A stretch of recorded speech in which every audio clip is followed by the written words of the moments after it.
Assalamu alaikum student, how are you? Hope so you all will be fine. So कल हमने जो first lecture किया था first topic का, आज हम लोग सेकेंड टॉपिक स्टार्ट करेंगे जिसका नेम है respiration, gases exchange and breathing. So respiration से हम देखते हैं दैट व्हाट इज़ रेस्पायरेशन. तो रेस्पायरेशन जो है वो एक एनर्जी रिलीजिंग प्रोसेस है जो कि सेलुलर लेवल पे होता है. सेलुलर लेवल कहते हैं वो प्रोसेस जो कि सेल्स में होता है. सो इस एनर्जी रिलीजिंग प्रोसेस में जो फूड मॉलिक्यूल्स हैं वो ब्रोकन डाउन होते हैं, मतलब टूटते हैं सिंपलर कंपाउंड्स में. अभी जो फूड है वो ब्रोक तो होता है, हमने ये पढ़ा है, लेकिन किस में कन्वर्ट होता है तो वो है carbon dioxide and water. Carbon dioxide and water में फूड ब्रोक होता है और इसके साथ साथ जो एनर्जी है वो रिलीज हो जाती है.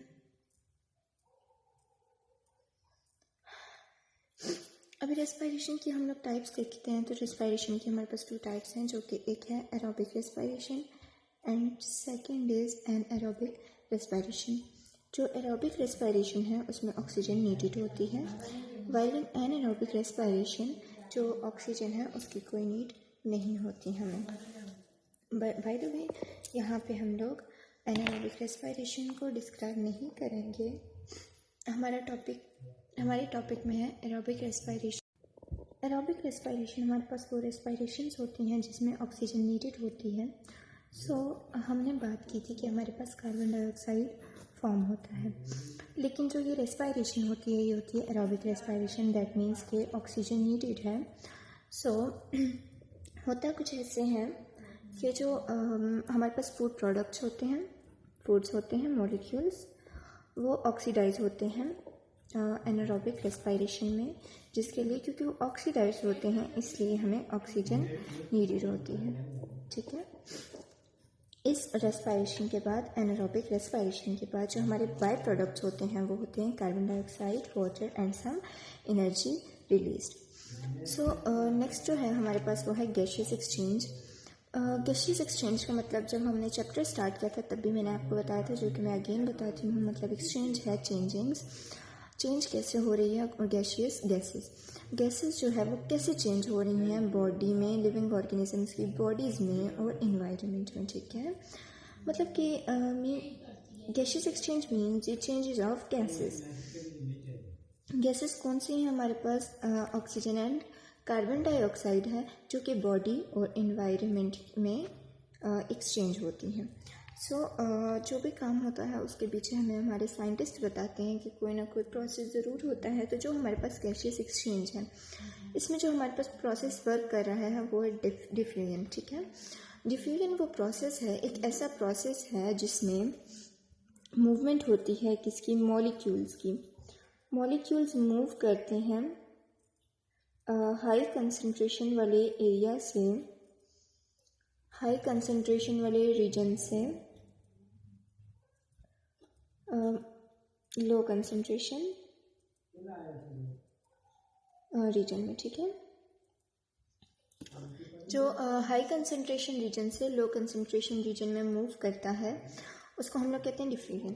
सिंपली अभी हमने यहाँ पे इतना पढ़ा है कि जो गैसियस एक्सचेंज होता है वो एक प्रोसेस के ज़रिए होता है जिसको हम लोग कहते हैं डिफ्यूजन. ठीक है.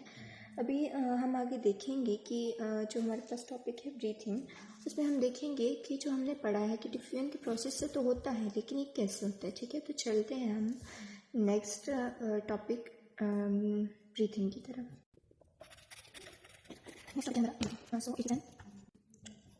Physical process. ये प्रोसेस जो है हमारे पास ये फिजिकल प्रोसेस है. ठीक है. जो ब्रीथिंग का प्रोसेस है, ब्रीथिंग कहते हैं हम जो सांस लेते हैं, सांस लेने को ब्रीथिंग कहते हैं. ये हमारा प्रोसेस जो है एक फिजिकल प्रोसेस है जिसमें जो एयर है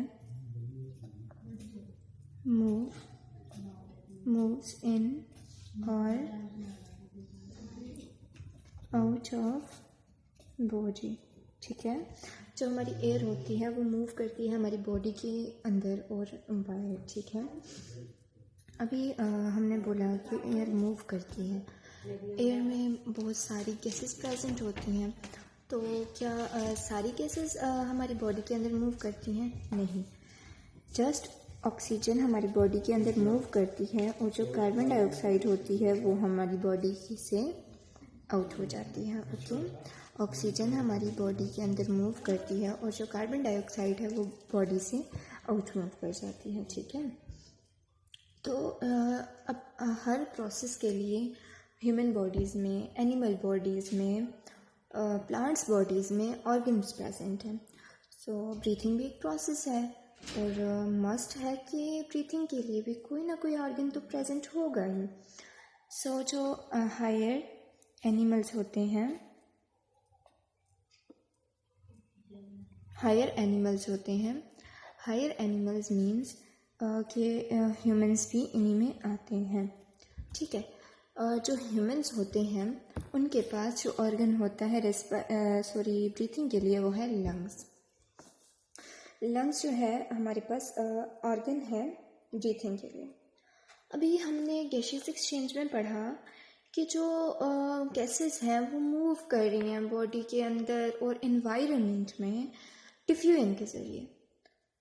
सो अभी हम देखते हैं कि किस तरह से डिफ्यूजन किस तरह से हो रही है, किस तरह से बॉडी के अंदर और बाहर मूव कर रही है।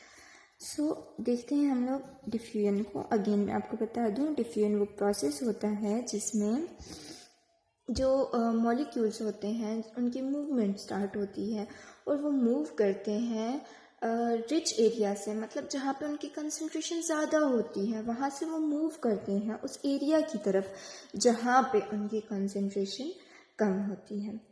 सो अब हम लोग यही प्रोसेस जो है हम लोग ब्रीथिंग में चेक करते हैं कि कैसे डिफ्यूजन के ज़रिए हम लोग गैसेस को अपनी बॉडी के अंदर मूव करवा रहे हैं।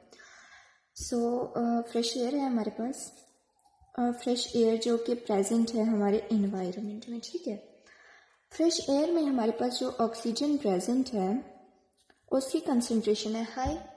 This arrow shows that concentration is high. Okay, remember that arrow. तो आगे चलते हैं। ठीक है, इसको अपने माइंड में, इस एरो को अपने माइंड में रखिए, फिर हम लोग आगे चलते हैं, आपको समझ आएगी। जो फ्रेश एयर है उसमें ऑक्सीजन की कंसंट्रेशन हाई है और जो बॉडी है या फिर हमारा ब्लड है उसमें ऑक्सीजन की कंसंट्रेशन लो है। ठीक है, यहाँ पे कंसंट्रेशन हाई है, यहाँ पे कंसंट्रेशन लो है। फ्रेश एयर से जो ऑक्सीजन है वो हमारी बॉडी में या फिर हमारे ब्लड में मूव करेगी। हमारे ब्लड में वो किस तरह से मूव करेगी? So many students have that question that how, because अगर हम कहें कि वो बॉडी में मूव कर रही है so it clears that respiratory tract है हमारा, ब्रीथिंग ट्रैक है, उसके ज़रिए जो ऑक्सीजन है वो मूव कर रही है, इट्स क्लियर्ड। बट जब हम कहें कि वो ब्लड में मूव कर रही है, so here a question arises that how, blood में कैसे मूव कर रही है? क्या ब्लड बॉडी के बाहर है?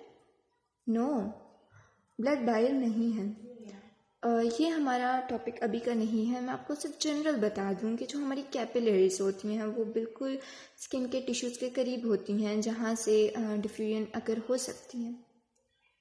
खैर ये टॉपिक हमारा बाद में डिटेल में आएगा तो हम लोग इसको डिटेल में पढ़ेंगे, डिस्कस करेंगे वहाँ पे। सो हमने देखा था कि ऑक्सीजन यहाँ पे ऑक्सीजन रिच एरिया है, फ्रेश एयर, ऑक्सीजन यहाँ पे कम है हमारी बॉडी में और ब्लड में व्हाटएवर। सो ऑक्सीजन रिच है तो इसको मूव करना है वहाँ पे जहाँ पे कंसंट्रेशन लो है। सो यहाँ से ये मूव करेगा हमारी बॉडी में, और जो कार्बन डाइऑक्साइड है वो हमारी बॉडी में ज़्यादा है बनिस्बत एयर के। सो जो कार्बन डाइऑक्साइड है वो मूव करेगी हमारी बॉडी से फ्रेश एयर में।